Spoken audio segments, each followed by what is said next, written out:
Welcome.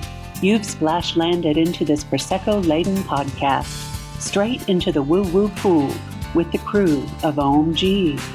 We're just a simple group of tragically imperfect and highly empathic BFFs, exploring a wide range of atypical topics with humor, grace, and curiosity. This is Ohm-g.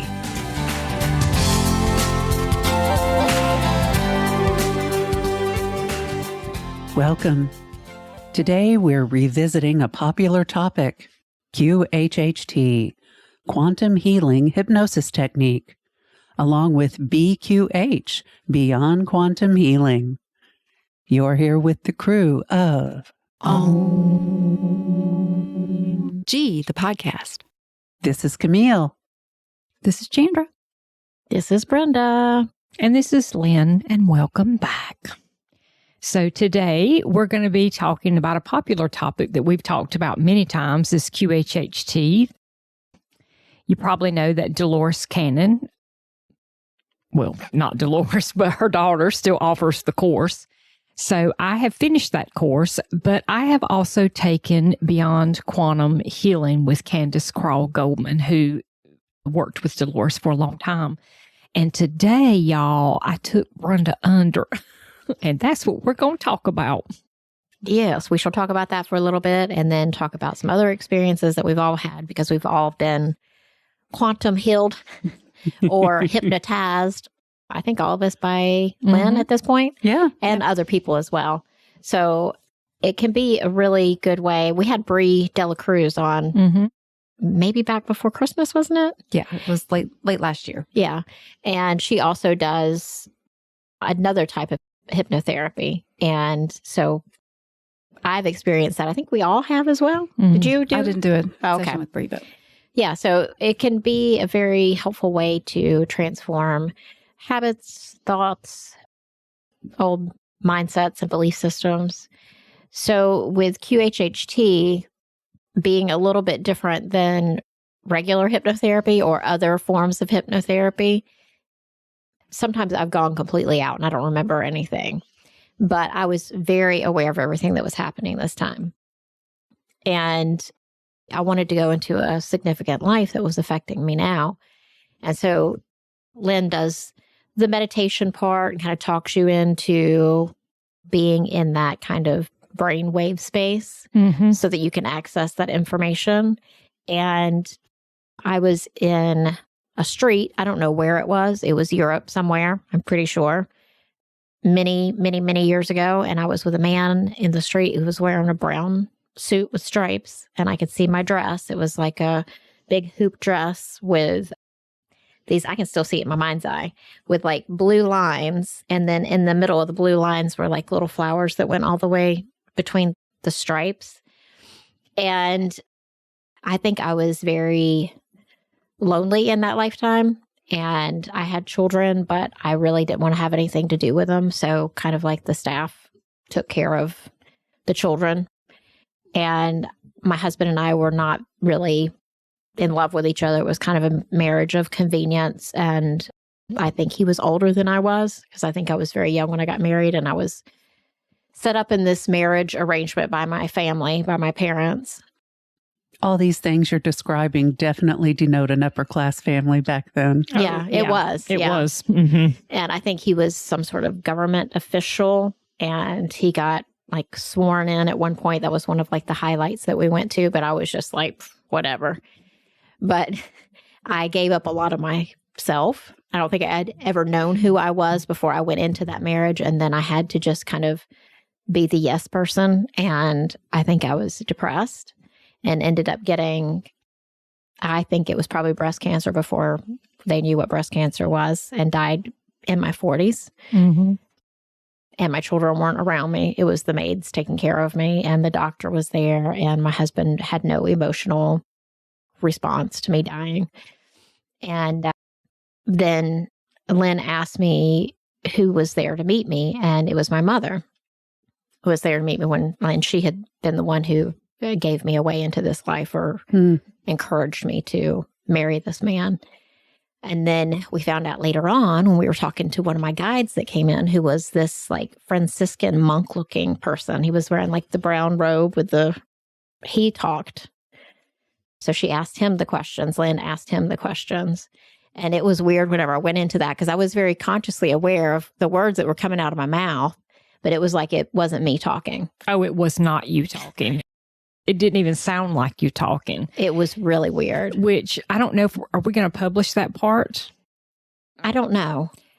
It was really personal. Yeah, it's a lot personal, but as a bonus though, you will be able to watch the session on YouTube at some point, but as long as the audio works. Yeah, if the audio works, we might have had some little technical difficulties, but yeah, maybe not the healing part because that was kind of personal, but yeah.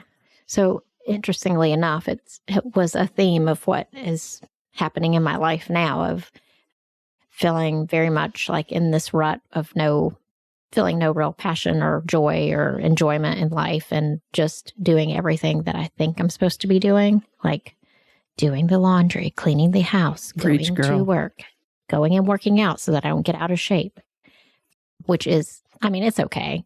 I'd probably rather be out walking in the woods than going to a gym. But time is not allowing that right now with it being wintertime. So it's given me some food for thought and some things to work on. But when he came in and was talking, I'm trying to remember everything that he said. But some of the questions I had asked had already been answered by that lifetime.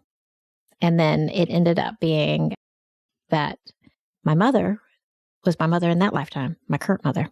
That was going to be my question. She said when your mother met you, I was like, was it definitely your mother from that lifetime, or was that your mother from this lifetime? I think it was both. It was both. Yeah. Mm-hmm. It's like the lesson of, that they had wanted me to do this, and feeling like I've disappointed my family by not being who they want me to be, like my mom and dad, and disappointing them over and over again. But, I don't know. That's my lesson in this lifetime, to be okay with that I'm not going to be the version of me that maybe they would like for me to be. And something just kind of came to me when you were talking about your mom in that lifetime and in this lifetime, describing, being in an upper class family back in that era. Absolutely commonplace to give your daughter away to strengthen family ties and definitely family money. Mm-hmm. Appearance was everything. And making sure your daughter was financially secure and well taken care of was a big deal. So I imagine there was not a lot of closeness because you were certainly most likely raised that way in that lifetime. And in this lifetime is probably a remote relationship for a completely different reason. So it sounds like a lesson the two of you are working on together repeatedly in different eras. And different circumstances. It's still that repeated pattern of that soul's expectation of you growing up to be a certain version. Like having that expectation that you grow up to be the thing that they see in their mind's eye of what their child should do and should be. Seems to be a reoccurring. Yeah. And that was what I took from it as well. Because while my financial needs were met in that lifetime, I had no feeling of closeness with anyone. I think the one friend that I would have that came to the house and we would gossip and have tea, that was the only time that I really enjoyed myself. Otherwise, I felt very alienated, and I felt like my parents in that lifetime were at a very far distance. They weren't, I don't know if they just weren't emotionally close, or if they just were physically further away, or they never came around, or I just felt a distance from everybody. I felt very alone and spent a lot of time alone. Yeah. And you also had a sister, remember? Yes. And so I asked Brenda about if she was given the opportunity to make a choice. And the answer was no. She had to marry that man.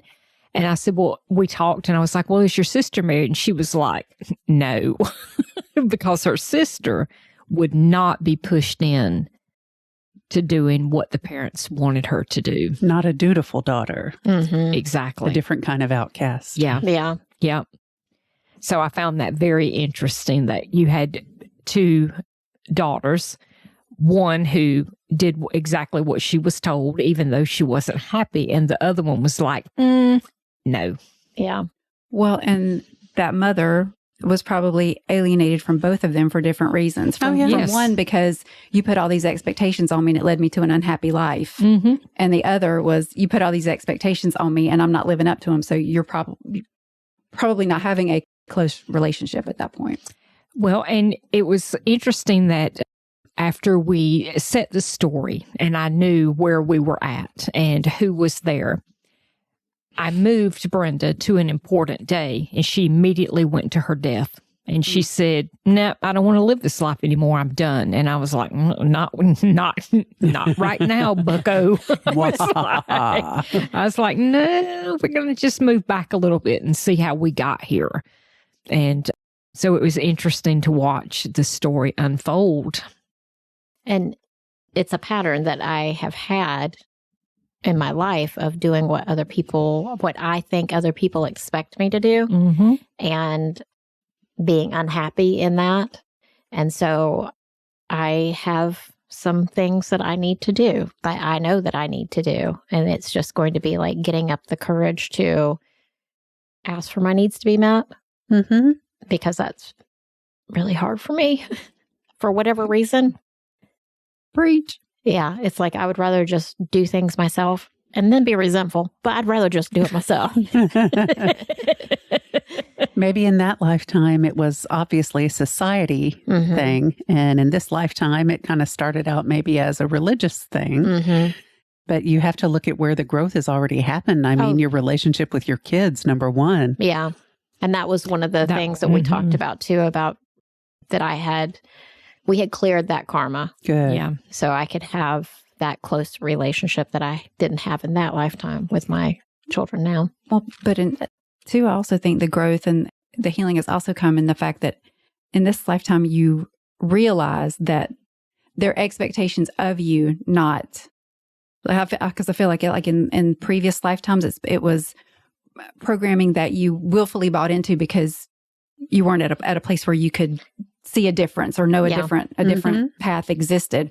Whereas now in this lifetime, you're seeing the pattern and you know that there's a different option, although it may not feel like It's going to be uncomfortable. it may not be a great thing to experience, but you can see that there's a different path available and that they are someone else's expectations rather than I'm not saying this in a derogatory way, but the programming that you didn't even know there was a way not to buy into, that there was even a choice to be made.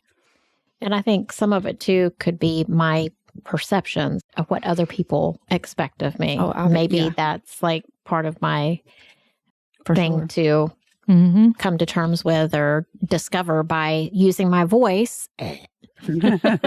We talked a lot about that. Yeah.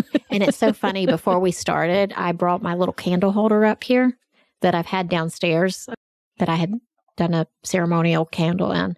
And I took my light blue candle out and stuck it in it before we started. Oh, that's funny. And we talked a lot about throat chakra and heart chakra stuff. So, And your dress had blue. yep. There was a lot of different blues. Yep. And in that living room that I spent a lot of time in, it was blue silk taffeta type curtains. There was a lot of blue. There was a lot of If blue. you come across and tell me that Brenda Sue was a Bridgerton, I'm just It was. It's weird because it was that kind of era. Okay. Yeah. And I was like, I hope I'm not pulling this out of my subconscious somewhere from something I watched. But it definitely was. Yeah, I wasn't making that up. It was what it was. Yeah. And, this with BQH, they teach it different than Dolores teaches. And so I think we were going to talk about that, but we just got off and running. But in BQH, they teach you that a lot of things can be metaphorical or symbolic. And it really doesn't matter because it's coming from your subconscious because you're under hypnosis. And so even if it's just symbolic, it's okay. I don't feel like that was just symbolic because there were too many details to it. And usually if it's like symbolic or metaphorical, it's not quite as detailed as what you were seeing in my experience. So it's very interesting. Yeah. But I'd never thought about it that way, but it makes sense. But that's interesting to me that even whether it's a true past life or not, it may be your subconscious making up a almost like a parable to tell you the story that you need to become aware of to start to see some of those things. Like symbolism that a medium gets when they're doing a reading. Right. It doesn't necessarily apply literally, but this is what you're supposed to take from it, damn it. It might have been some green curtains and I saw blue. Wrong chakra. Next. No, actually, we talked about the heart chakra too. Yay. Yeah, there was some heart chakra stuff that came in. All right. So we were able to talk about that. But there was way too much information for it to be just symbolic. Yeah. You could tell she was visiting in the past. And visiting with my guide that I had never met before. Yes. And I had a fairy that was there too, and she was blue. That's right. I had forgot about that. Yeah. But the guide, I didn't tell you this. When we started into the meditation and you said there's something forming in front of you and it was going to be the tunnel, I saw that guide step forward before the tunnel opened. Oh. So he was coming to like guide me through the process, I think. Yeah. Because I felt like he was there the whole time, kind of standing in the back. So, esoteric question, and I don't mean to like get off on a different tangent, but do you feel like that guide was a guide from that lifetime, or is it a guide that is also still a guide in this lifetime? I think he's with me. Well, I was going to wait and let you answer that. But yes, I think he's with her now. And because he knows me. Oh, he had a whole lot to say. He had a whole lot to say. He continually was I was just sitting there, just listening because there was so much information coming through from him. So he knows her on a very personal level. Right. More than just what you would think one lifetime would allow. Yeah. Yeah. Yeah. Yeah. Because I was getting an impression. I was just wondered if y'all got the same impression that I was getting of him. He had a little bit of a sense of humor too. He was quite funny. A few times he said something really funny. Say hard things, but then, yeah. Well, I wouldn't say they were hard things. Hard for me, but hard for. But he was diplomatic. I like that. I mean, he would diplomatic's a judgment, but he would tell the truth, but then he would pepper it with some nice. Yeah. With some humor. Yeah, he was quite funny when he asked me if I'd ever been in Brenda's mind. I forgot that. I was like, no, but I was in her body once. That's the truth. Yep. Thank God. So many ways to take that. Oh, we've talked about that on one of the episodes. So from this particular experience and the visions that you were given and that you saw and everything, how do you feel like those relate to any of your other QHHT or past life regression kind of experiences and what you saw in those? Do they feel disparate? Do you see any correlations between them? I mean, I can see some similarities for sure, but I really feel like this one was really focused on what I know that I need to be doing now to change things for myself, to shift, because I see that I am in a cycle that I was in a little bit over 10 years ago. And it's like, okay, it's time to break that cycle. And because it didn't turn out well last time. So I don't want it to turn out the same way this time. So I felt like this one was more focused on something that I actually need to do, where other things have felt more informative. Well, they always show you what you need most in the moment.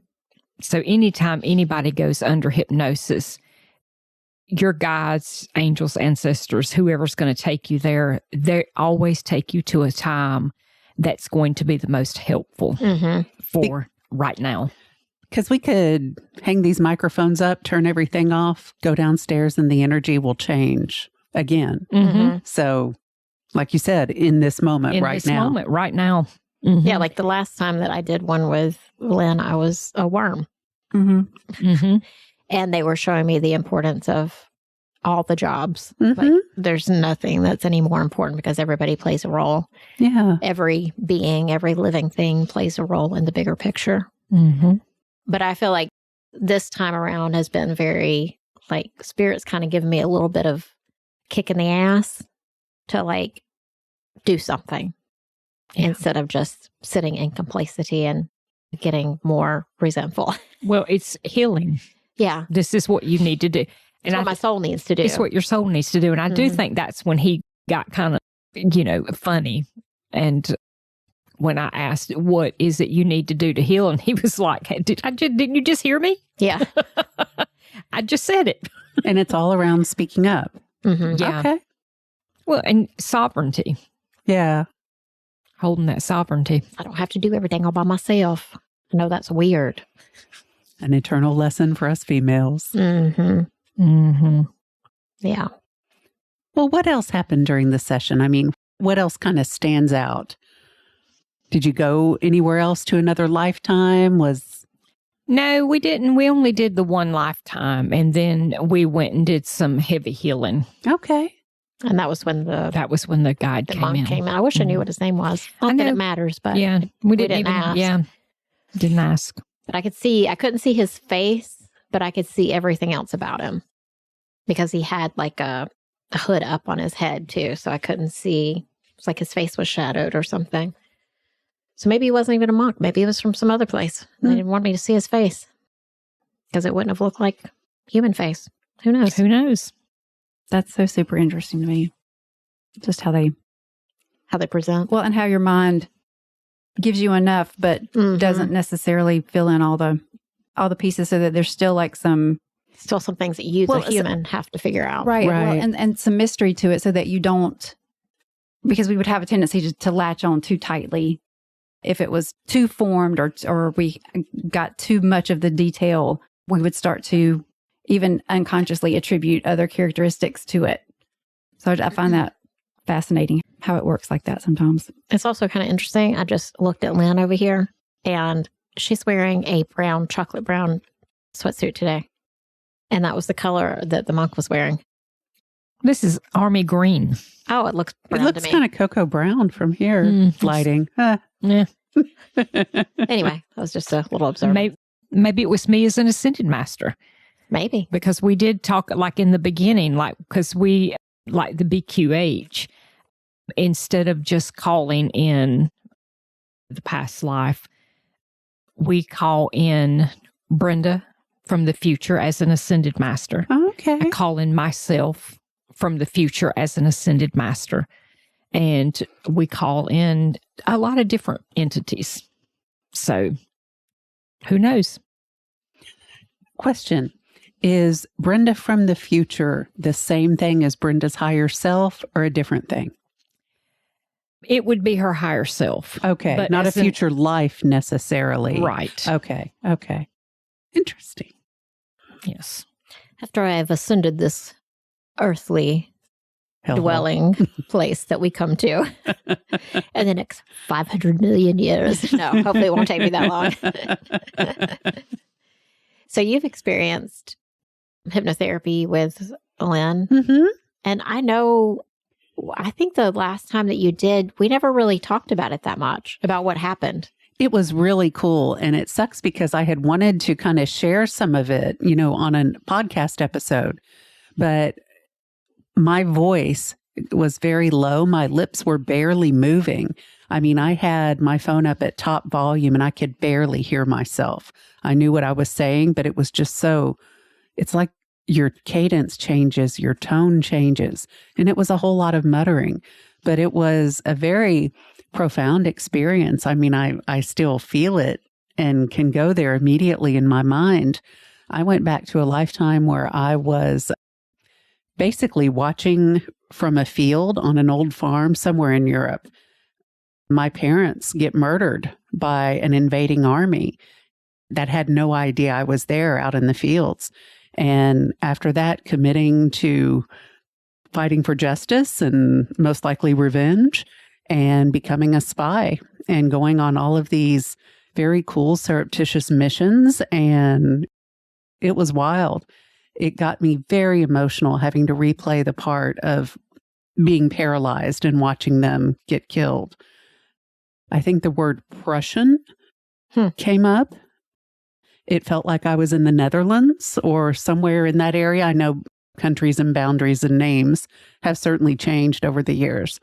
But yeah, and Lynn was asking me all of these questions, and well, did you sleep with any of these enemies to get the information? And I was like, yes. You do what you got to do.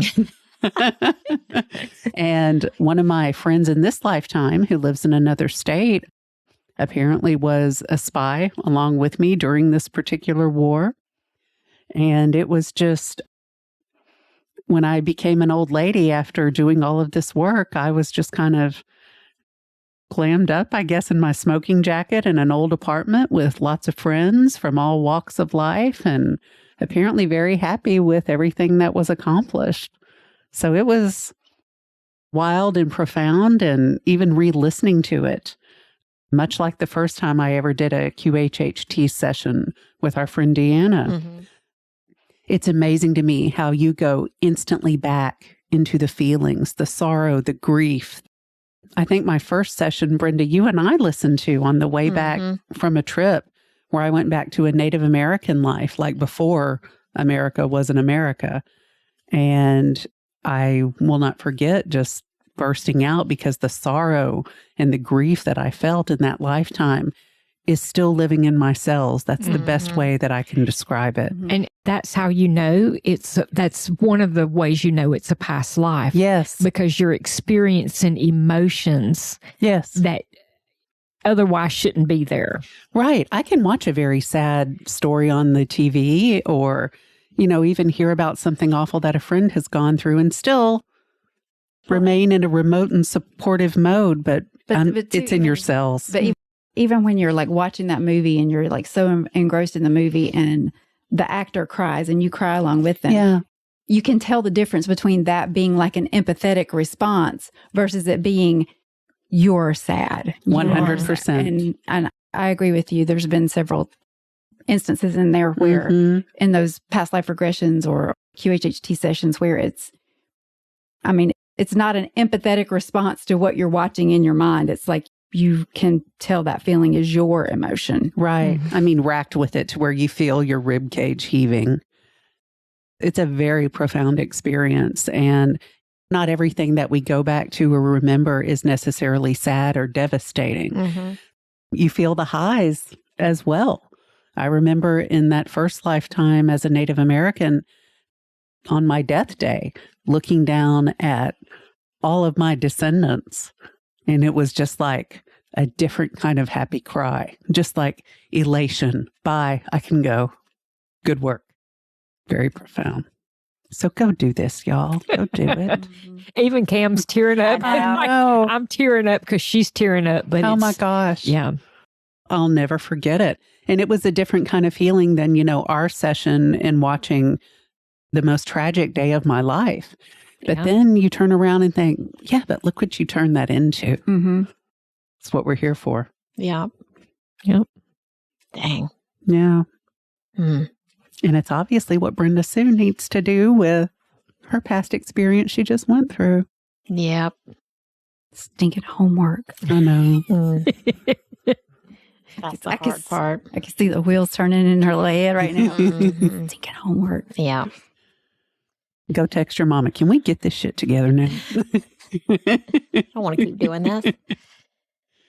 All right, y'all. Well, if you are interested in hypnotherapy or QHHT, reach out to Lynn. She can do remote sessions or in person if you're in the area. Yep. And it can be really beneficial, especially if you're feeling really stuck somewhere, because I've been feeling really stuck. And I just feel like today gave me a lot of clarity and like steps to do to move forward. And I don't know that I would have come to that as quickly on my own. So I feel like it's beneficial to help bring clarity. It's an excellent life tool. So take advantage, people. For sure. All right. Well, you guys take care of yourselves and each other. And Chilla's finished. She's like, peace out, y'all. She's scooting herself across the floor. Getting thick in here, ladies. All right. We love you guys. Take care. Bye, everybody. Peace out. Bye. Bye-bye. Thank you for joining us today. Please follow and subscribe to our podcast on Apple, Stitcher, Spotify, or wherever you get your podcasts, and leave a review. It's so easy to do and such a huge help for us. We appreciate your interactions so much. Want to join us at our table? Make sure to check out our YouTube channel and join our Facebook community. If you've enjoyed this content and wish to support us, take a look at our Patreon page. All information and links will be in our podcast description. Catch you next time.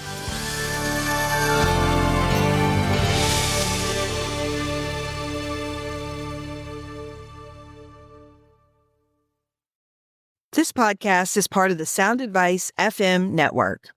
Sound Advice FM, women's voices amplified.